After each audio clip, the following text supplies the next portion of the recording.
자, 이스라엘 인도로 2차 귀환에 동참한 유대인들의 수는 제 1절에서 그 20절까지 나온 숫자를 다 더하면 한 1,700여 명 됩니다. 이 사람들은 다 성인 남자다 그랬습니다.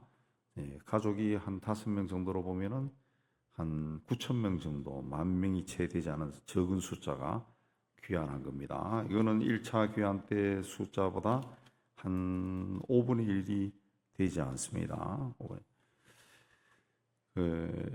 1차 귀환이 이루어진 지 80년이 지나서 2차 귀환이 이루어졌기 때문에 2차 귀환에 들어간 사람들은 대부분이 그 바벨론에서 태어난 사람들입니다. 태어나서. 그래서 예루살렘 성전, 그래도 그 조상들로부터 듣기는 했지만은 뭐 어떤 건지도 잘 모르는 그런 사람들이에요. 그런 사람들이 그 조국에 돌아가기로 했다라고 하는 것은 이 사람들이 어떤 사람들인가 많이 생각하게 해 줍니다. 자, 2차 귀환에 응했던 사람들은 어쨌든 1차 귀환에 응하지 않았던 사람들, 응하지 않아 그대로 머물러 있었던 사람들입니다. 그대로 머물러 있었던 사람들인데 그들의 후손들이 이제 성전 재건 사업에 동참을 했다. 자, 포로로 잡혀와서 이국에 산 지 150여 년의 세월이 흘렀습니다. 150년의 세월이 흘렀어요. 150년이면은 한 가문이 그곳에 뿌리를 내리고 살면은 한 5대까지 내려가는 그 긴 시간입니다. 그 150년이 지나는데 150년 전 조상이 살던 고향으로 돌아간다. 그거 아마 쉽지 않은 걸 겁니다. 쉽지 않습니다. 거의 불가능하다 할 수 있습니다.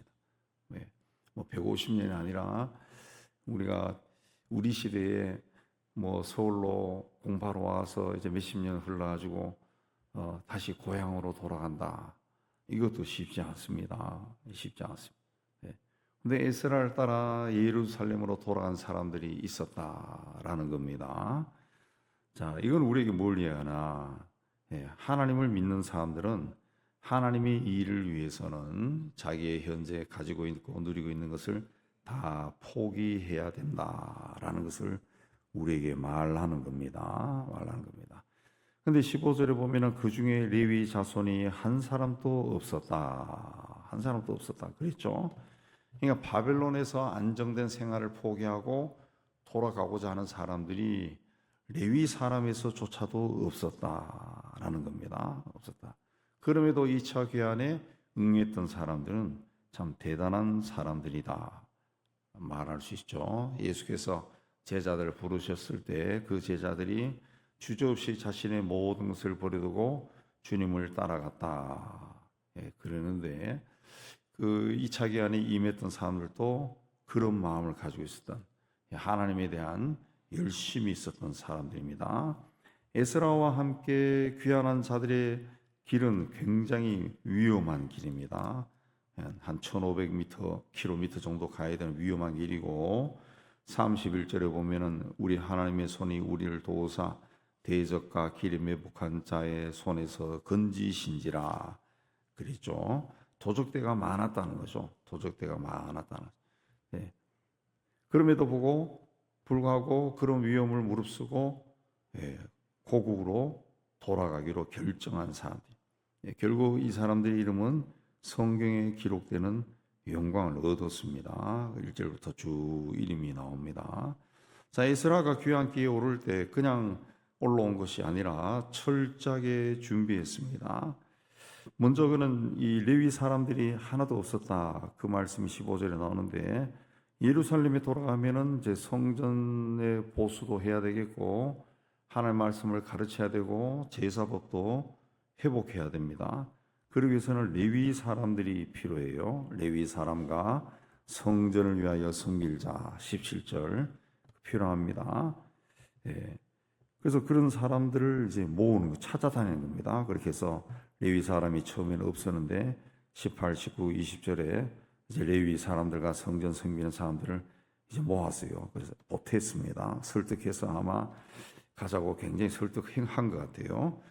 그리고 그 다음에 21절에서 23절까지 보면은 기도했습니다. 금식하고 기도했다. 21절에 스스로 겸비하였다. 겸비하다라고 하는 것은 스스로 겸비했다. 복종하고 고난을 당하다. 그런 뜻인데 하나님으로부터 값진 것을 얻기 위해 그들 스스로 낮추고 복종했다는 거죠. 철저히 낮추고 복종하고 어떤 고난도 우리가 감수하겠습니다. 그렇게 결정한 겁니다. 스스로 겸비했다. 모든 것을 우리가 다 받아들이겠습니다. 이 일을 이루기 위해서 그게 겸비입니다. 겸비. 그리고 23절을 보면은 하나님께 금식하며 간구했다. 그렇습니다. 금식하며 간구했다. 그렇습니다. 그래서 하나님의 응낙하심을 얻었다. 응낙하셨다라고 하는 것은 성서의 원뜻은 백성들이 간청해서 하나님이 움직였다라는 겁니다. 하나님이 움직였다. 그렇습니다. 자, 이렇게 철저히 준비합니다. 그리고 24절에서 30절 사이에는 하나님께 드린 그 헌물들, 예물들을 관리할 사람들을 따로 세웁니다. 24절에 형제 10명을 따로 세웠다. 그렇습니다. 왜 이렇게 따로 세웠느냐? 이 사람들의 임무는 예루살렘까지 가는 길에 이 하나님께 드린 이 예물을 보호하는 사람, 지키는 사람들이에요. 왜냐하면 중간에 대적과 매복한 자들, 산적들이, 도둑들이 있다는 거죠. 그들로부터 이 하나님께 드린 예물을 지키기 위해서 따로 사람들을 세웠다. 그랬습니다. 그래서 여행 중간에 그 위기도 넘기고 예루살렘에 도착할 수가 있었던 겁니다. 그래서 예루살렘에 이르러 32절에 마침내 이르는 겁니다. 이르러서 33절에 하나님 성전에서 은과 금과 그릇을 달았다. 잃어버린 것이 있나 없나 체크했다는 거죠. 이렇게 철저하게 준비했다. 그랬습니다. 세상에서 성공하기 위해서도 사람들은 철저하게 준비해야 됩니다. 아이들은 우리나라에 많이 있는 특이한 상황이 선행학습해서 초등학생들이 고등학교 수학 문제 풀고 여하튼 자기가 원하는 곳에 가기 위해서 철저하게 준비합니다. 철저히. 사업도 마찬가지고요. 무엇을 하더라도 준비해야 됩니다. 하나님의 일도 하나님이 다 하시지만은 사람을 통해 하니까 그 사람에게 지혜와 총명을 줘서 하니까 철저하게 준비해야 됩니다. 그러니까 하나님 일을 할 때도 준비하는 마음으로 철저하게 준비하면은 하나님이 그런 사람에게 지혜도 주시고 총명도 주시고 능력도 주시고 사람도 붙여주시고 또 물질도 주시고 하나님이 다 주시는 거죠. 근데 준비를 안 하면은 하나님이 다 하시겠지 하고 준비를 안 하면은 하나님의 역사는 실제로 일어나지 않습니다. 에스라는 하나님의 인도와 보호하심을 알고 있었지만은 현실적으로 철저하게 준비하고 점검했습니다. 점검했어요. 하나님께 드린 예물도 출발하기 전에 그릇에 다 달고 도착한 후에도 또 달고 철저하게 체크를 했습니다. 체크했다. 그런 사람들을 강가로 모으고 3일 동안 금식하고 기도하면서 하나님의 도우심도 간구했다. 자, 하나님을 전적으로 의지해서 그분의 손에 맡긴다라는 것은 우리는 아무것도 하지 않는다 이게 아닙니다. 내가 할 수 있는 일은 철저하게 하는 거죠. 철저히. 하나님 건강하게 살게 해주세요. 그냥 잠자다가 세상 주님의 부름을 받게 해주세요. 그러면은 그렇게 자기 건강 관리를 잘해야죠. 예. 우리 교회 예전에 대학 교수로 은퇴하신 분이 있었는데 88세에 돌아가셨는데 그분은 정말 저녁 먹고 주무시다가 그 사모님 권사님이 새벽에 뭔가 썰렁해서 보니까 돌아가셨더라고. 그분의 이야기를 들었는데 평생 하루 세 끼 집밥을 먹었다더구만. 한 끼도 안 사 먹었. 사모님 근사님이 평생 도시락 2개를 싸줬대. 아침 식사하고 출근할 때. 그럼 점심 저녁을 아내가 만든 도시락을 먹고, 식사 후에는 제가 직접 이야기 드렸는데 꼭 30분 정도는 산책하고 돌아오고. 그걸 80년 동안 했다는 거예요. 80년 동안. 그러니까 그야말로 이 성경에 나온 대로 진이 다하여 세상을 떠난 겁니다. 진이 다하여 세상을 떠난. 어김없어요. 우리 교회에서도 식사하고 가세요. 예전에 우리 3층 오픈하고 식당 오픈하면서 이 맛있다 식사하고 가라 그래도 한사코 집에 가시다. 진짜 집에 가서 식사. 그렇게 자기 관리를 철저하게 해야 그야말로 주무시다가 돌아갈 수 있겠죠. 돌아갈 수 있겠죠. 그러니까 하나님의 손에 맡긴다라고 하는 것은 나는 아무것도 하지 않는다. 그게 아니라 그냥 나는 열심히 하는 겁니다. 그때 하나님이 막 도와주고 사람을 붙여주고 일하고 그렇게 합니다. 또 하나님의 일을 하기 위해서는 훈련된 일꾼이 필요해요. 에스라가 레위 사람이 숫자를 확인하고 그들을 별도로 모집했다. 그러니까 본인이 계획한 게 뭡니까? 가서 율법 교육하는 거예요. 제사 제도를 확립하는 겁니다. 하나님의 말씀을 가르치고 제사를 드리는 거예요. 근데 그게 아무나 할 수 없고 율법에 따르면 레위 사람들이 하게 돼 있어요. 그 레위 사람을 찾아 나선 거예요. 또 이 레위 사람들도 그렇게 150년이나 세월이 흘렀음에도 여전히 그 제사 제도나 율법에 익숙했다라고 하는 것은 포로 생활하면서도 자식들에게 계속 성전에서 해야 할 일을 가르쳤다라는 것을 알 수가 있죠. 가르쳤다라는 것을 알 수 있습니다.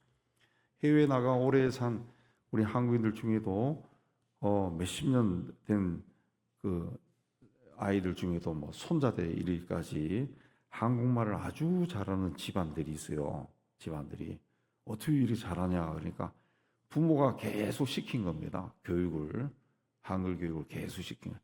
그렇게 하지 않은 사람은 한국말을 잘 못하더라고. 잘 못. 그러니까 레위 자손들도 계속 그런 일을 한 거예요. 언제까지 했어요? 거의 포로 생활까지 포함해서 한 2,500년을 한 거죠. 2,500. 그렇게 하니까 지금도 유대인들에게는 이 레위 사람들이 있다.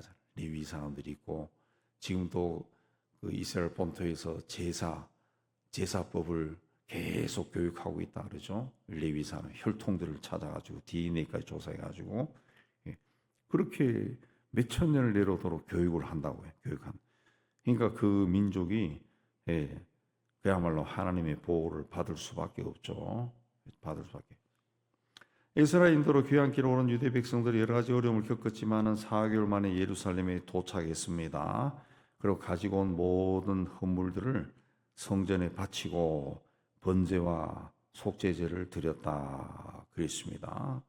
우리도 하나님 나라에 들어가기 전까지 성경에 나온 말씀처럼 많은 환난을 겪어야 합니다. 인생의 여러 가지 일들을 겪어야 됩니다. 그러나 우리가 주님의 손을 붙들고 있으면 주께서 우리 손을 붙들고 계속 우리의 길을 인도하십니다. 에스라의 고백처럼 하나님의 손이 우리를 도와주셨다. 우리 하나님의 손이 우리를 도와주셨다. 이런 고백이 우리에게서도 나오게 될 겁니다. 그러므로 어떤 역경에 처해다 할지라도 믿음의 용기를 잃지 않고 하나님 앞에 열심을 내시기 바랍니다. 우리가 열심을 내면 하나님도 열심을 냅니다. 그리하여서 하나님의 뜻이 우리를 세상에 보낸 하나님의 뜻이 다 이루어지기를 주의 이름으로 축복합니다.